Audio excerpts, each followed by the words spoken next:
ဆုတောင်းရအောင်ပင်တို့ဒီငါ၌တည်၍ငါစကားသည်ပင်တို့၌တည်လျင်ပင်တို့ဒီတောင်းကျင်သမျှကိုတောင်း၍ရကြလိမ့်မယ်ရှင်ယောဟန်15နဲ့ခုနှစ်ဖြစ်ပါတယ်အဖထာဝရဘုရားဘုန်းတော်ကိုချီးမွမ်းပါတယ်ဆုတောင်းရသောအခွင့်ကိုပေးသနာတဲ့အတွက်လည်းဂုဏ်တော်ကိုချီးမွမ်းပါတယ်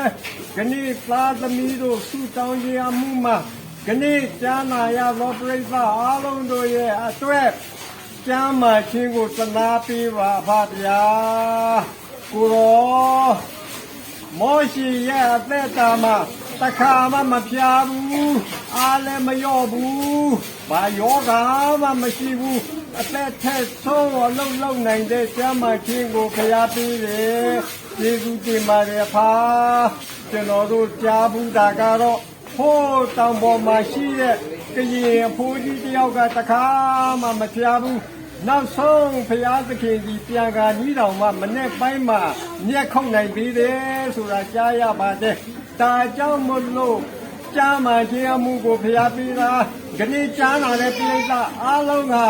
လာမယ့်အသက်တာမှာအသက်တာတစ်လျှောက်လုံးကြားမှခြင်းကိုသနာပါဖဗျာကိုရောတစ်ဆက်တည်းမှာပဲကြားမှစွာဖြင့်နေရသလိုအသက်ရှည်ရသောအခွင့်ကိုလည်းပေးပါလောကပတ်တော်က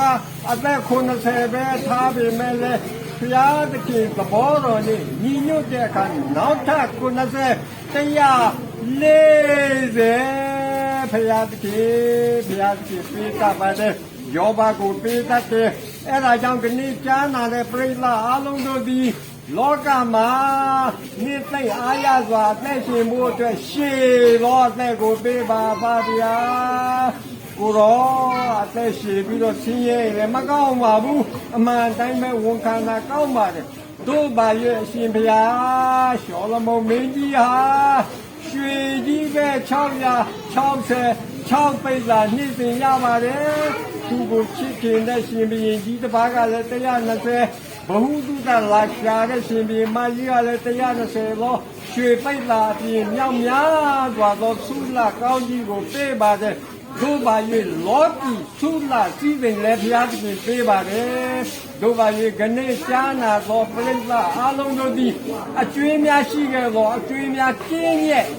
လူဘဝလူလောကမှာအသက်ရှင်တဲ့ကမှာချမ်းသာကြွယ်ဝသောအခွင့်နဲ့အမှုတော်များကိုကူညီရသောအခွင့်သာသနာကိုထောက်ပံ့ရသောအခွင့်ဆင်းရဲသားများကိုပေးသနာနိုင်သောအခွင့်သနာပါဖဗျာကိုရောတပန်ဆဲလေအသနာခံလိုပါတယ်လူဟာလူပဲဘုရားရှင်ရဲ့မပြည့်စုံပါဘူးဒါကြောင့်မို့လို့ကျွန်တော်တို့ဒီမိမိအပြည့်ကိုဝန်ခံရသောသတ္တိဒါဝိမင်းကြီးကဲ့သို့ပေးသနာပါ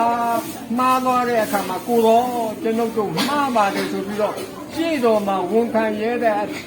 တတိနဲ့တကွာကျွန်တော်တို့ရဲ့အပြစ်ကိုလုပ်ပေးပါဖာ